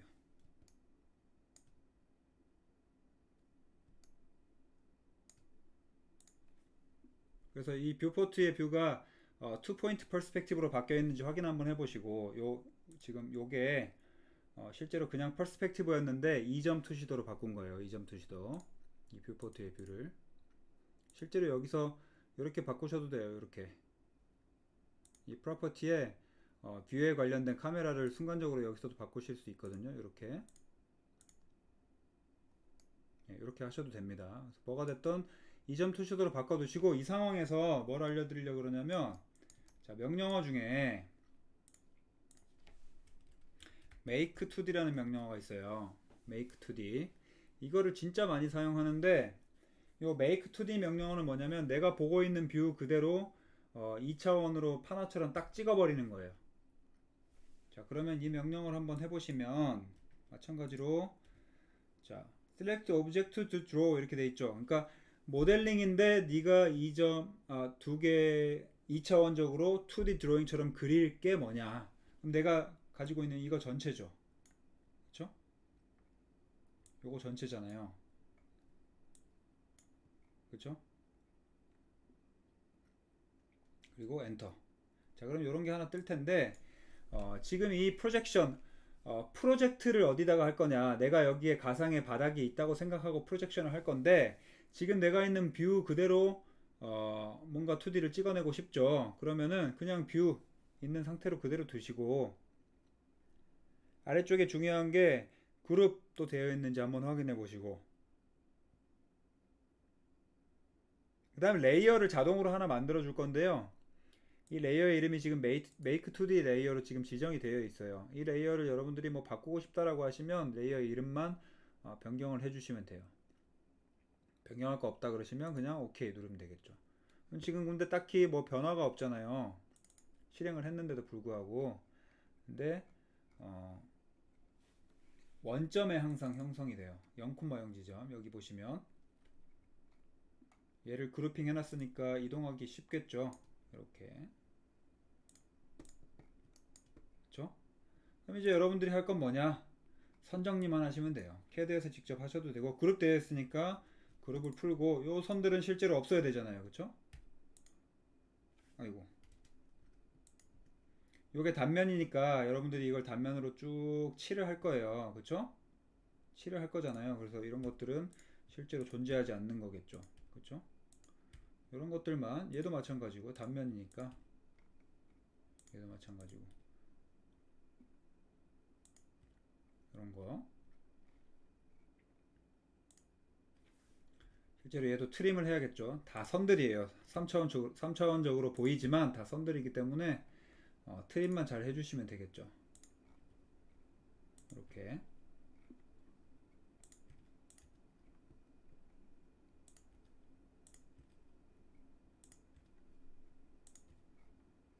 여기도 이제 여기는 7이 돼 있어야겠고 여기는 7이 아니고 일반 선인 거고 그렇죠?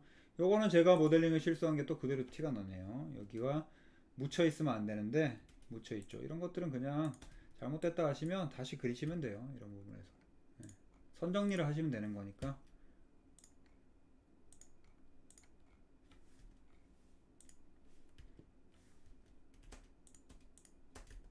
이런 식으로 정리를 그냥 해주시면 되겠죠.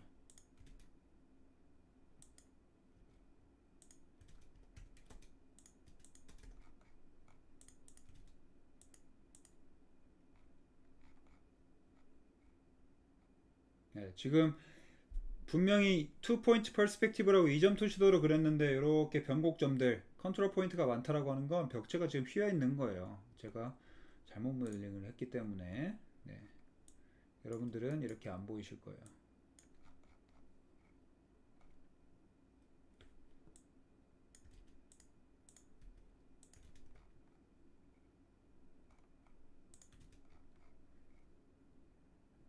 네, 이런 부분들 다 정리를 해주시면 되겠죠.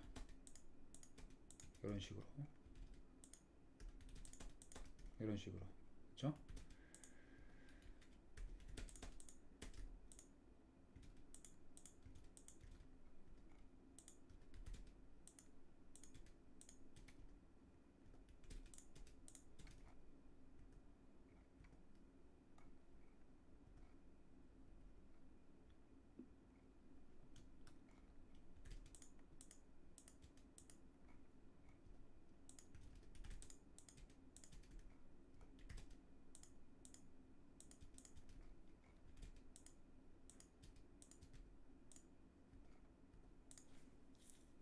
그렇죠? 그래서 이거를 다시 캐드로 들고 가셔도 되고 익스포트 하셔가지고 캐드로 그러니까 선택하시고 여기 보시면 파일에 가보시면 익스포트 셀렉티드라고 하는 거 있죠. 익스포트 셀렉티드 내가 선택한 것들을 어디로 내보낼 거냐.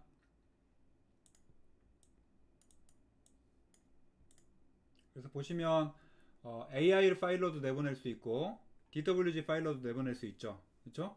그래서 이렇게 내보내시면 해당되는 파일을 해당되는 다른 프로그램에서 그대로 오픈하실 수 있잖아요. 오픈하신 다음에 여기에 대해서 이제 여러분들이 편집을 하시면 되겠죠.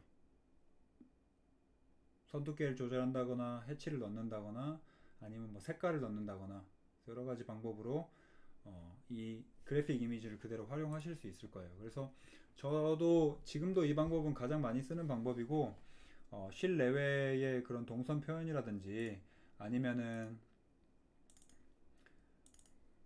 예를 들면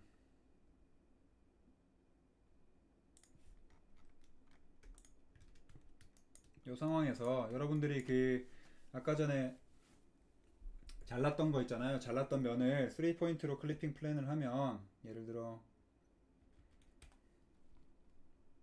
3점 각도를 지정할 수 있겠죠. 예를 들면 뭐 이런 식으로 그렇죠? 이렇게 잘릴 수도 있잖아요. 건물을 이렇게 자를 수도 있겠죠. 그렇죠?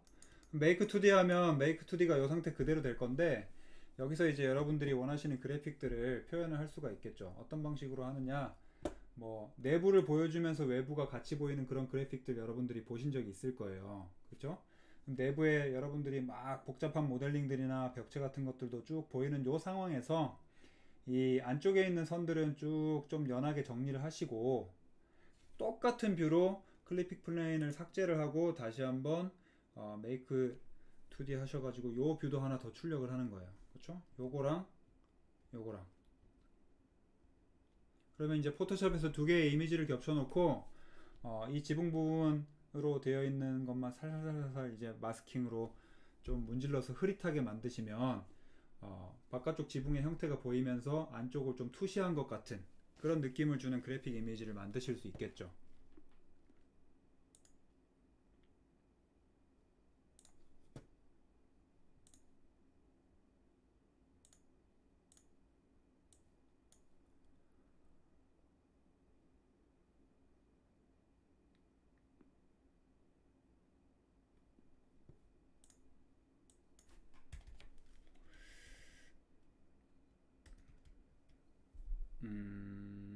뭐라고 뭐라고 치면 나올려나?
뭐라고 검색을 해야 나오는지 잘 모르겠네. 그런 이미지를 딱 지칭하는 용어가 없어가지고 애매하네요. 예시를 딱 보여드리고 싶은데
네, 요거는 한번 제가 찾아볼게요. 제가 가지고 있는 이미지도 있는데 지금 집에 없어가지고 집에서 작업을 하는 게 아니다 보니까 마땅히 지금 가지고 있는 이미지가 없어서 좀 보여드리기가 애매하네요. 근데 대충 여러분들 이해는 되셨을 거예요. 어떤 방식인지. 그러니까 바깥쪽에 있는 건물의 형태는 약간 흐릿하게 남겨두고 안쪽에 있는 이미지들까지 같이 보여주게 하는, 그러니까 두 개의 이미지를 다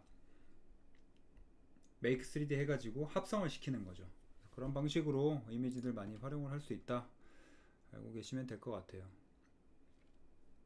그래서 이렇게 제가 예시 이미지들 가지고 놨는데, 그러니까 이런 방식인 거죠. 건물 모델링을 하고 거기에 대해서 클리핑 플레인을 만든 다음에 뭐 이런 거 해치 정리는 어떤 프로그램에 가서 하셔도 무방하고, 또 내부의 어떤 동선 관계라든지 뭐 스킨 같은 걸 동시에 좀 보여주고 싶다라고 하시면 모델링을 좀 정교하게 하는 게 이제 1차적인 목표가 되겠고, 정교하게 한 다음에 일부분을 이렇게 드러내서 안쪽에 있는 것들까지 메이크 3D에서 보여주시고, 나중에 다른 프로그램들과 또 연동시켜 가지고 그래픽 작업을 하는 그런 과정을 오늘 배운 내용으로 쭉 하실 수 있을 거예요. 그래서 한번 요거는 해보세요. 앞으로 설계하실 때 요거 한번 해보시면 하면 할수록 이게 좀 요령이 늘거든요. 제가 다 알려드릴 수 있는 상황이 아니다 보니까 좀 느낌이 좀 필요해요. 그 각도라든지 뭐 이런 것들. 그래서 스스로 좀 해보시면 감이 좀 잡히실 것 같아요.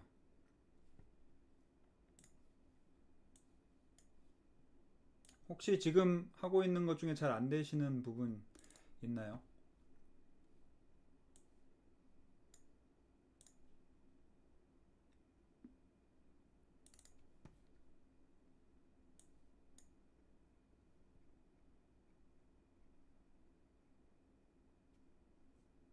없어요. 없으면 그 원래 이제 이번 주에 하기로 했던 서피스 명령, 그 면을 만들어주는 이제 비정형에 대한 면을 만들어주는 그런 명령어들을 쭉 배우고 넘어갈 건데, 오늘은 빠르게 제가 예시만 보여드리고 다음 주에 여러 가지 또 모델링하는 예시를 통해서 여러분들이 좀 습득하는 시간을 가져볼게요. 그래서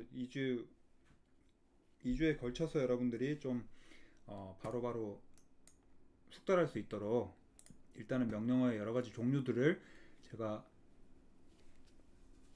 먼저 알려드릴게요. 면 만드는 명령어는 이쪽에 다 있어요. 여기 보시면 아까 부을 명령어의 대각선 위에 보시면 이쪽에 다 몰려 있거든요.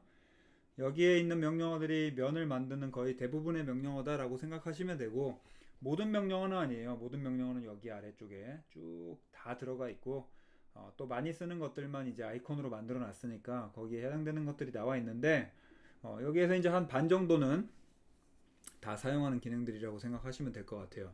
반 정도라고 하는 게 나머지 명령어들은 몰라도 다른 명령어들을 통해서 좀 돌아가면서 만들 수가 있어요. 그러니까 통합적인 뭐 명령어로 만든다든지.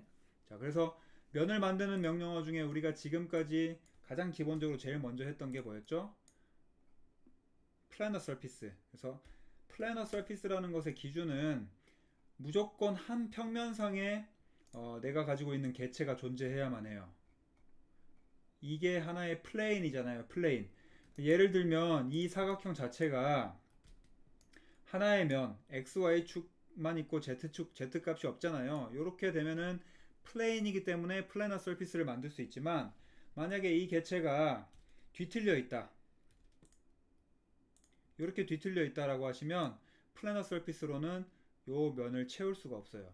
종이가 살짝 휘어진 것처럼 되어 있기 때문에. 그쵸?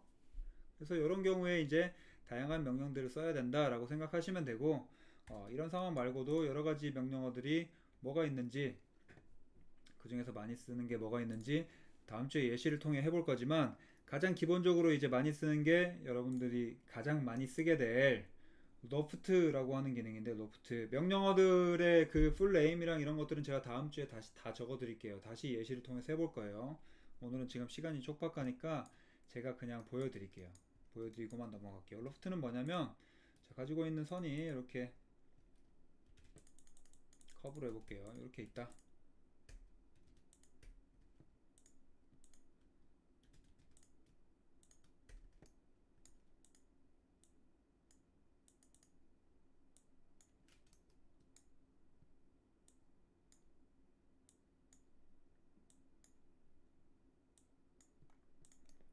자, 이것과 이것을 지나가는 곡면을 만들고 싶다라고 하면, 실제로 이 개체가 똑같은 형태로 상부와 하부가 연달아서 가고 있다라고 하시면, 이렇게 이런 곡면은 실제 시공에서도 만들기 어렵지 않잖아요. 그쵸? 그냥 내가 잘 휘어지는 메탈 패널 같은 걸로 휘어가지고 그냥 쭉 붙이면 되니까. 그러니까 변화하는 방향성이 X축과 Y축으로만 국한되어 있기 때문에 그렇게 어렵진 않아요. 그리고 걔가 똑같이 가기 때문에 이쪽은 평면으로 쭉 일자로 쭉쭉쭉 세우면 되잖아요. 근데 지금 이런 경우에는 얘와 얘의 곡률이 다르게 계속 변하고 있죠. 그리고 특히나 이제 만약에 Z값도 변한다, G값도 여기서 이렇게 상부로 좀 올라가 있다, 그렇죠? 이런 식으로 얘도 마찬가지로 G값이 변하고 있다, 이런 식으로. 이런 경우에 이제 문제가 되는 거죠, 만들기가. 자, 이럴 때 가장 쉽게 만드는 명령어가 이제 로프트라는 명령어인데, 이런 식으로 그냥 바로 만들어줘요. 그래서 대응되는 두 개의 면이 있을 때, 두 개의 선이 있을 때, 그 대응되는 선들을 바탕으로 쭉 만들어지는 게 로프트다. 그러면 대응되는 선이라고 하는 게 두 개가 존재하면 되니까 평면이어도 상관없겠죠. 그러니까 예를 들면 로프트를 이렇게 지정하면서 가셔도 다 면이 만들어지겠다. 이런 식으로. 이런 식으로. 그렇죠? 요게 이제 하나가 있고,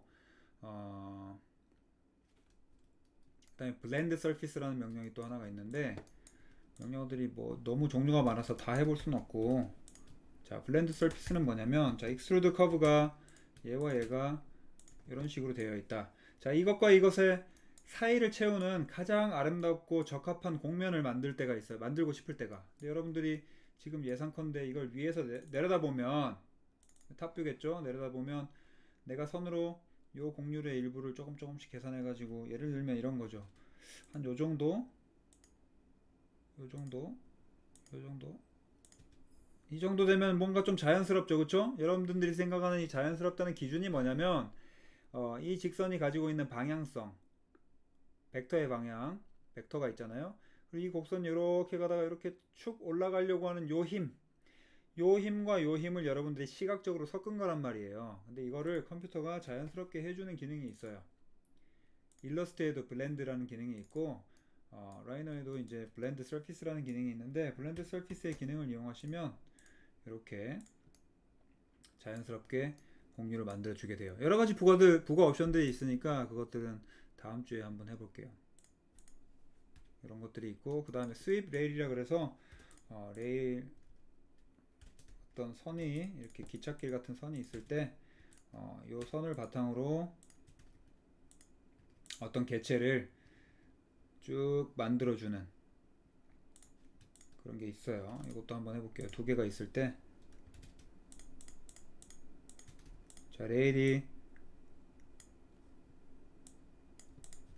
얘는 하나고 얘는 두 개죠. 그렇죠? 그래서 스윕 1 레일, 스윕 2 레일 이렇게 나눠지는데, 이렇게 내가 가지고 있는 선을 여기에 따라서 쭉 계속 보내는 거예요. 꼬인 이유는 여기에 곡률이 급격하기 때문에 꼬인 거예요. 이 선이 안 꼬이려면 어떻게 해야 되냐면 이렇게 되면 안 꼬일 거예요.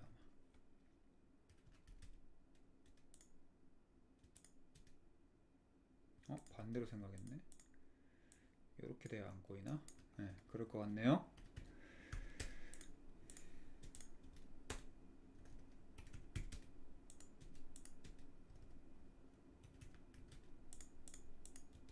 네, 그렇죠? 이제 이쪽에서 꼬였네. 네.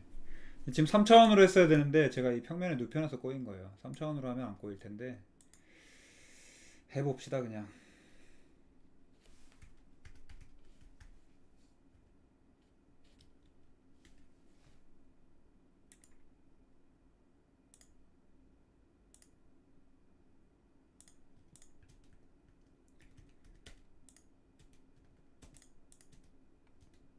네, 이렇게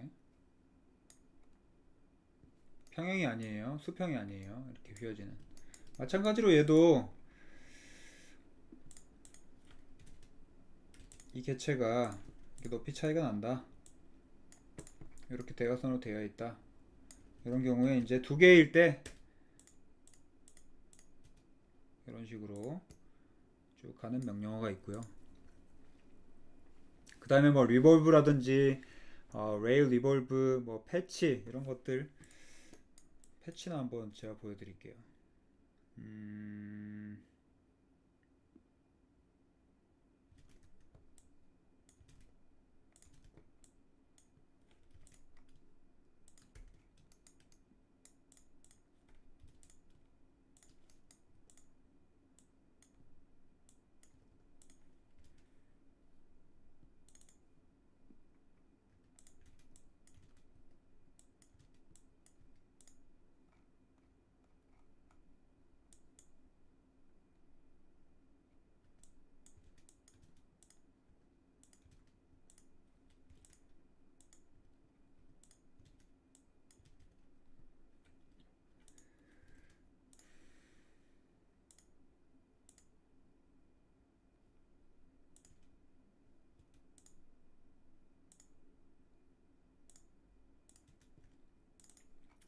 뭐 이렇게 굉장히 복잡한 형태의 어떤 면이 있다고 가정을 했을 때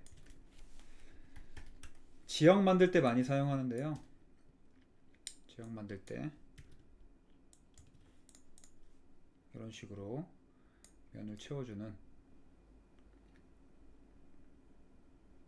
각각의 모든 방향성에 있는 이 곡률들을 다 계산해 가지고 컴퓨터가 이제 합성을 시켜주는 거예요.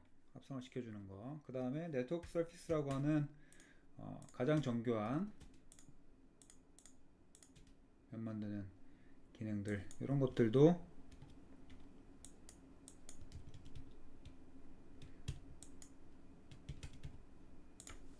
있겠죠. 이렇게 복잡해 보이는 거는 공률을 얼마만큼 많이 반영해서 정교하게 선들을 계산할 거냐. 그래서 이거를 F10 눌러보면 어마어마하게 많은 컨트롤 포인트가 존재하는 걸 보실 수가 있을 거예요. 여기 보시다시피 교차점에 다. 그래서 이런 것들을 이제 여러분들이 얼마만큼 자연스러운 선으로 바꿀 거냐. 컨트롤 포인트가 265 곱하기 70개만큼 있는 거거든요. 너무 이런 수치가 많다라고 하면 여러분들이 공률을 좀 곡선을 복잡하게 그린 거예요. 거의 시공이 불가능할 정도로. 그래서 이런 것들을 좀 잘 컨트롤 하셔가지고 실제로 이제 모델링을 바꿔나가는 이런 과정들을 이제 하게 되죠. 조금 더 아까보다는 제가 인위적으로 그린 곡선보다는 부드러운 곡선이 된 거예요. 형태가. CG로 봤을 때 많이 부자연스럽지 않은.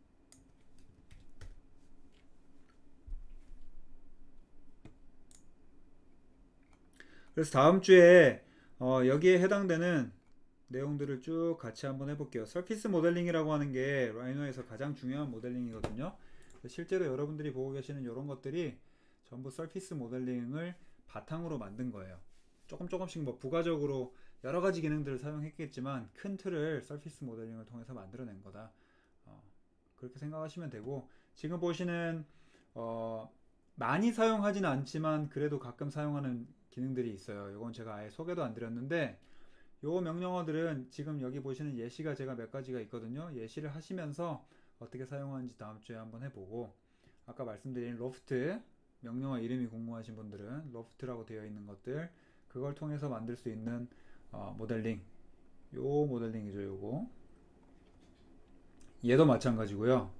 얘도 마찬가지고 얘도 마찬가지고 다 로프트를 통해서 만든 모델링이라고 보시면 될 것 같아요. 그리고 아까 말씀드린 블렌드 서피스, 그 다음에 스윕 1 레일, 스윕 2 레일, 그 다음 리볼브 레일, 패치, 네트워크 서피스, 이렇게 다 직접 한번 해볼게요.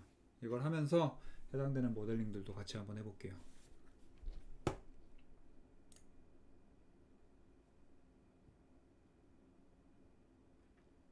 네, 다들 고생하셨고, 잠시만요. 제가 출석 캡처만 할게요.